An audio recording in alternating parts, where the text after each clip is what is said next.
Well, good afternoon, everyone. Happy Monday to you. Here we are in week 7. Whew! And good job, you. And we have a nice light week ahead of us.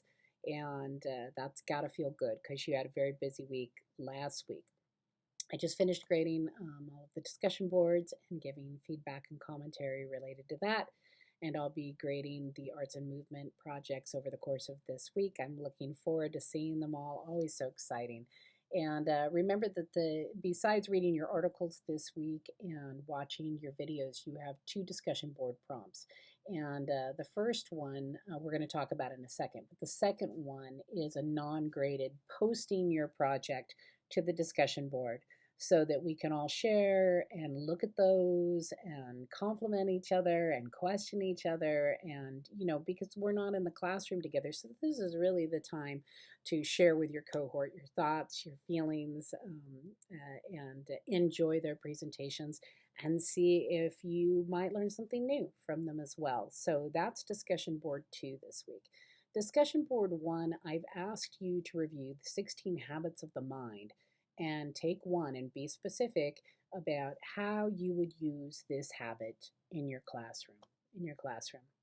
And these habits of the mind, it's amazing to look at these things, and you'll probably see right away, oh, I do this, or oh, I do this, or I do this, but I'd like to build this one. And of course, humor is always the big one for me. I always love humor. And then one of your articles this week is on Einstein and creativity, and there's this really great quote from Einstein that's connected to the 16 habits of mind, with responding with wonderment and awe. The most beautiful experience in the world is the experience of the mysterious. That we don't just have an I can attitude, but we have an I enjoy attitude. And that's actually written specifically and quoted specifically by Costa. And it's always been a favorite of mine. And I think those things carry over in the classroom. And I've spoke about this before. Whenever I'm really excited or joyous about something that I'm teaching the students, and I'm talking about my experience of, learning about this and enjoying it, they always get excited. And, I've taught for many, many years. And as I've said to you before, on Instagram, students will still send me, funny memes about the Crucible, or funny memes about Poe, who's my favorite, or just funny things about conversations in class. And I think, wow, look at that. Look at that. That's emotional intelligence in action. And you all have that as well. So when you're looking at the 16 habits of the mind, you might see ones that you're really, really stellar at and other ones that you want to work at. So consider that. And I'm not saying that you have to pick one that you want to work on. I want you to pick one that you really think would enhance your classroom, and be specific about that. Okay. So emotional intelligence. Last week we were really focused on emotional intelligence, and I said that I wanted to speak to you. I gave specific feedback on the discussion boards from the week before, and I wanted to speak to you a little bit more about emotional intelligence. And I wrote quite a bit about it when I was grading your prompts this week, because emotional intelligence is so important. It is so important. It does not matter how smart you are if you can't handle your staff, if you can't handle your colleagues, if you can't handle your parents, if you can't handle your students. And so it's not just students needing this emotional intelligence, it's everyone needing this emotional intelligence. And if you read Harvard Business Review or anything about organizational change or leadership, which of course my doctoral is in, is that unless you create this climate of culture, this nurturing climate, you're not going to have it's going to be very difficult to create this change. And we see the same thing with students. But before I get to students, and I had written to a few people and asked them to think about this, but I'm gonna put this out to the entire group right now. Think about a boss you've had in the past who you thought was very smart but did not have good emotional intelligence.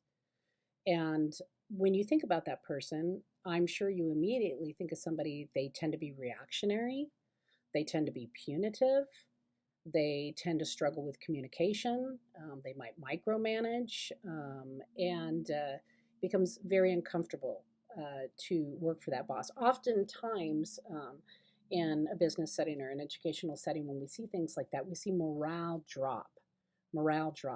And so when we're looking at the pandemic, it's not the pandemic that drove 55% of the nation's teachers out of the classroom. It's how the people above those teachers handled their staff during the pandemic. When people don't feel seen, when they don't feel heard, when they don't feel valued, when they don't feel respected, they give up. And that's the same thing that we see with our students. And with students, you have to remember that, K through 12 students, but I see it with my college students as well, is when we're looking at students, we don't know. We don't always know what they're going through at home. We don't know if they've been taught positive skills for, methods for being emotionally intelligent. We have to model that, and we have to learn not to be reactionary. Remember, we're the boss in the classroom. And so we have to find that way to bring them into education. And as I said this week to a couple people, many times you'll have students that will purposely push your buttons to see how you are going to react and how you are going to repair if you do overreact. And remember that every student in the classroom is watching this exchange, not just that student, okay? Doesn't matter if it's pre-K, K, all the way through 12th grade. They're all watching how you behave. And they're learning from you. They're learning how to have EI from you. So even if you don't officially have it in your curriculum, you are officially building it within yourself and sharing it with your students. And as some of you said in your discussion boards this week, that lasts a lifetime. That lasts a lifetime. And we have to constantly work on making sure that we're not triggered, that we're not reactionary, that we're not carrying what they call dirty pain, and that we are constantly being self-aware and figuring out, I'm having a feeling right now. What's that about? Before reacting. Taking the beat. It's learning to take the beat with someone. And it's learning to decide, is it really that important? Is it really that important that I react right now? Or is it really that important that I get into it right now? Most of the time it is not. Most of the time it is not. And you can take a beat, step back, and come back to it and work on building, relationships, continuous building of relationships. And you will find that you just have better experiences in the classroom with that. One of the cohort was talking about a student that, they were struggling with, and that how when the incident happened, then it continued on throughout the year. I've had those years like that too, where I've reacted in a specific way with a student where it's taken an entire year to repair or mend that relationship, if at all. So the more you can practice emotional intelligence and take a beat, the better. And with bosses, I was thinking about an experience when I began recording this with you about a time when the boss that I had at the time came in for an observation with two people from the district. Now, get this, because you are all now trained in emotional intelligence. My mother-in-law, who I was taking care of, had a stroke.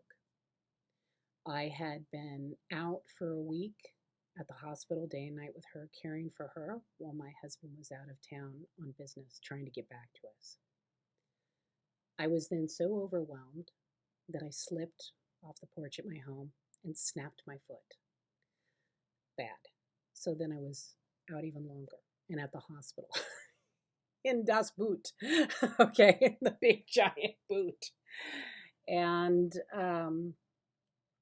the day I came back, I walked into the classroom. I was there about 20 minutes early to set up and prep for my day. Walked into the classroom, was about to spend some time with my students after 2 weeks being out, letting them know what had happened. And my administrator at the time took it upon himself to come in for a surprise observation with two people from the district. And I I still to this day I'm just stunned by the lack of emotional intelligence in that decision. I'm sure as you're all listening to this right now, you're like, wow. He walked in and he started trying to talk to the students. And this is just an example of what happens when you build emotional intelligence in your classroom. I didn't even get the opportunity to say, would you please come back another time? Because one of my students raised her hand and she said, Miss Wood has just returned after a very traumatic experience in the last 2 weeks. I speak for the class. Would you please come back another time? He was floored. He was floored that an 11th grader would say such a thing. And the other two people were like, oh my gosh, we didn't know. Well, of course they didn't know because he didn't tell them. And they left. And that experience was really, really interesting to me. And I had to really fight back tears on that one, that my students, that we had those types of relationships, and that my administrator had such a low EI that he had no idea what I was going through, that I was still able to show up and be with my students. My mother-in-law died that week, and it was too much, and yet there I was. So we want to pay attention to those things. And those were some of the things that were missed during the pandemic, is that people wanted us to be there for our students, which absolutely we want to be there for our students.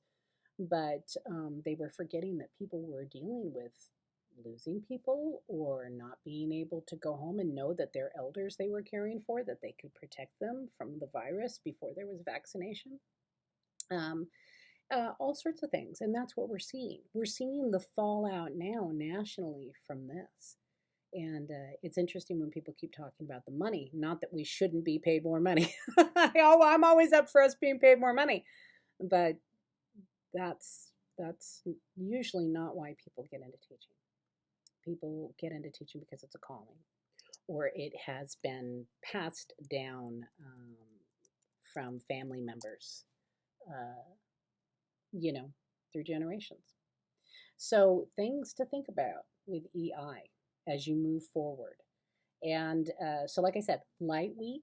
If you need me, go ahead and contact me. I should have everything graded today or tomorrow, but Wednesday at the latest. And you want to go ahead and start looking over, since you do have a light week, you want to go ahead and you want to start looking over, oh my goodness, my computer. It's so fast, sometimes it just jumps ahead like a nut. Hang on 1 second. What happened here? Give me just a minute. There we go. Okay, you want to look over week 8 and go ahead and start working, as you need to on your brain compatible unit. And you remember that it's going to be due on Friday, August 19th, on or before 11:59 p.m. Remember that last week's work is always due on Friday, on or before 11:59 p.m. So have a wonderful work week and be well, and contact me if you need me. Take care. Keep practicing that emotional intelligence. Bye-bye.